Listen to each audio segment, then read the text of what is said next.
دعا مانگنا بھی عبادت ہے۔ نبی رحمت صلی اللہ علیہ وسلم نے ارشاد فرمایا، الدعاء هو العبادہ،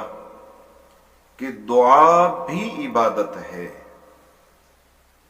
اور اتنا فرمانے کے بعد نبی کریم علیہ الصلوۃ والسلام نے قرآن کی آیت پڑھی، اور آپ نے پڑھا وقال ربکم ادعونی استجب لکم ان الذین یستکبرون عن عبادتی سیدخلون جہنم داخرین، جس کا مطلب اور مفہوم یہ بنتا ہے کہ دعا اللہ کی عبادت ہے، اور اس عبادت سے تکبر کرنے والا انسان جہنم میں داخل ہوگا، ذلیل ہو کر، رسوا ہو کر، اوندا کر کے اس کو جہنم میں ڈال دیا جائے۔ سبحان اللہ، عجیب بات ہے۔ دعا یعنی مانگنا، ہم اللہ کی بارگاہ سے اپنے لیے سوال کر رہے ہوتے ہیں، اے اللہ ہمیں صحت عطا فرما، اے اللہ ہمیں رزق حلال میں وسعت عطا فرما، اے اللہ ہمارے رزق حلال میں برکت عطا فرما، ہمیں صالح اولاد عطا فرما۔ مانگ ہم اپنے لیے رہے ہیں، اور اللہ رب العزت اس کو عبادت شمار فرما رہا ہے۔ سبحان اللہ، کیا کرم ہے میرے مالک و مولا کا کہ ہمارا سوال کرنا، وہ سوال جو ہم رب کی بارگاہ میں پیش کر رہے ہیں، تو ہمارے اس سوال کو، اس دعا کو بھی اللہ رب العزت اپنی عبادت شمار کر لیتا ہے۔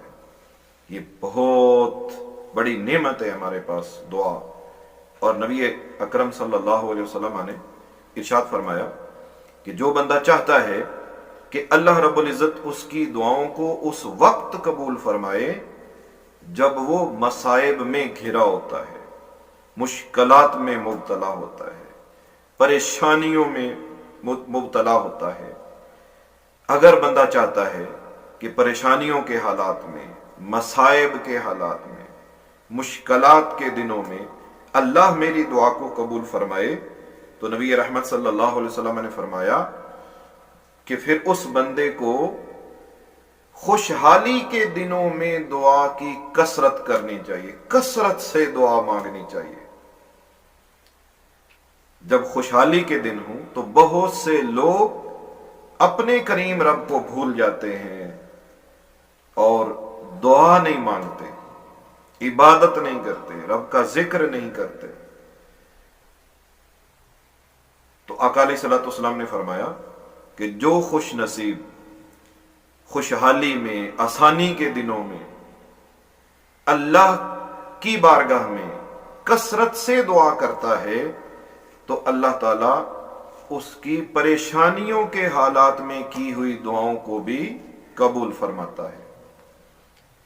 اور اپنے لیے بھی دعا کیا کریں، اور اپنے مسلمان بھائیوں کے لیے بھی دعا کیا کریں، ساری امت کے لیے دعا کیا کریں۔